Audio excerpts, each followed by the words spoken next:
So, dalawang bola lang siya na mukhang betlog na ipag-uumpugan lang. So, ito-try na natin siya. So, ang technique lang dito, kailangan kunin mo muna yung ano mo, momentum mo, tapos gan na siya.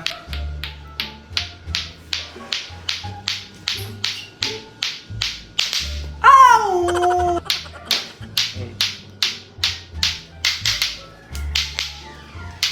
Ow!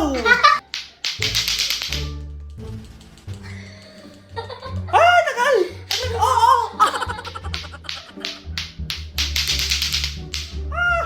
So, yung iba, ginagawa nila, yung walang ganito, tinatali lang nila sa kamay nila. Which is, mas madali daw at mas matagal daw kapag wala tong blue na to. So, ganyan daw. So, ganyan yung nakikita ko. Oh! Guys, wag din na laruin to.